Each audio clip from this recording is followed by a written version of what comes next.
कहानी की शुरुआत में हम देखते हैं एक बेहद आलीशान विला के बड़े से दरवाजे पर खड़ी एनी ने बेल बजाई। वो सिर्फ एक नॉर्मल फूड डिलीवरी करने आई थी, लेकिन दरवाजा खुलते ही जो लड़का बाहर आया वो कोई आम इंसान नहीं था। वो था इवान, एक बहुत बड़े रशियन बिलियनियर का इकलौता बेटा। एनी को पैसों से बहुत प्यार था और इवान के पास पैसों की कोई लिमिट नहीं थी।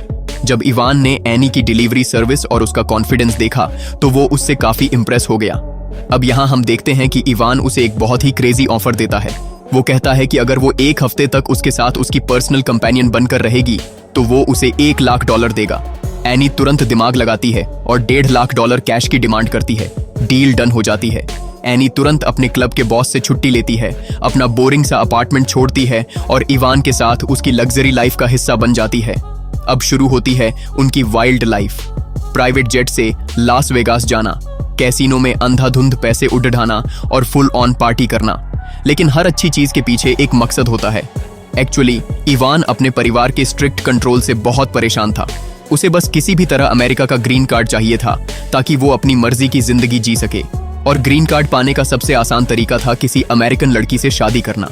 तभी उसके दिमाग में एक मास्टर प्लान आता है।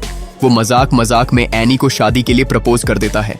एनी पहले तो हैरान रह जाती है, लेकिन फिर वो सोचती है कि एक बिलियनियर की पत्नी बनने का ऐसा चांस उसे दोबारा कभी नहीं मिलेगा। और उसी रात वो दोनों एक 24 ऑनवर वाले चैपल में जाकर छुपके से शादी कर लेते हैं। कुछ दिन सब कुछ एकदम परफेक्ट चलता है। एनी अपने पुराने क्लब की जॉब छोड़ डीएच देती है और महारानियों जैसी जिंदगी जीने लगती है। बट यहाँ एक बहुत बड़ी प्रॉब्लम थी। जैसे ही न्यूज के थ्रू इवान की माँ को पता चलता है कि उनके बेटे ने एक मामूली स्ट्रिपर से शादी कर ली है तो उनका दिमाग खराब हो जाता है। वो तुरंत अपने वफादार पादरी यानी गॉडफादर को इस मैटर को सॉल्व करने का आर्डर देती है। तभी अचानक विला के बाहर 2 खूंखार गुंडे आ धमकते हैं। इवान का सारा घमंड और हीरोपंती उसी पल हवा हो जाती है। जब उसे पता चलता है कि उसके माता पिता वहां पहुंचने वाले हैं तो वो इतना डर जाता है कि एनी को उन खतरनाक आदमियों के बीच अकेला छोड़कर चुपचाप पिछले दरवाजे से भाग निकलता है। अब बेचारी एनी उस विशालकाय गुंडे इगोर के चंगुल में फंस चुकी थी। वो पूरी ताकत से फाइट बैक करती है, हाथ पैर मारती है, लेकिन इगोर के सामने उसकी एक नहीं चलती। तभी वहां वो पादरी एंट्री लेता है। वो एनी को डराता है कि अगर उसने चुपचाप डिवोर्स पेपर पर साइन नहीं किए तो वो लोग अपने कनेक्शंस का इस्तेमाल करके उसे झूठे केस में जेल भिजवा देंगे। और उसी वक्त वो पादरी बड़ी ही बेरहमी से एनी की उंगली से वो कीमती हीरे की अंगूठी नोच लेता है। एनी दर्द और बेबसी से चीख पड़ती है। अब वो लोग इवान को ढूंढने निकलते हैं, क्योंकि बिना उसके साइन के डिवोर्स नहीं हो सकता था। काफी खोजबीन के बाद एनी को एक क्लू मिलता है कि इवान उसके पुराने क्लब में है। जब वो लोग वहां पहुंचते हैं तो देखते हैं कि इवान फुल नशे में धुत होकर लड़कियों के साथ पार्टी कर रहा था। उसे एनी की कोई परवाह नहीं थी।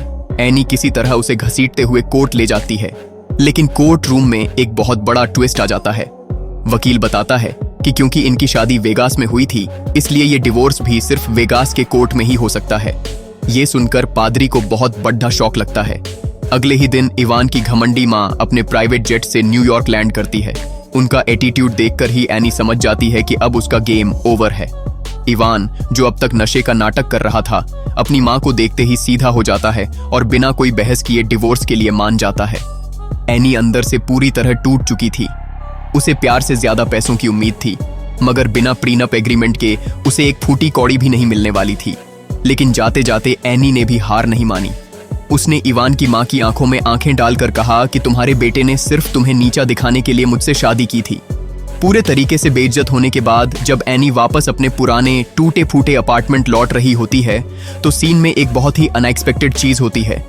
इगोर, वही खतरनाक और खामोश गुंडा जो उसे छोड़ने आया था, अचानक अपनी जेब से वही हीरे की अंगूठी निकालता है जो पादरी ने एनी से छीन ली थी।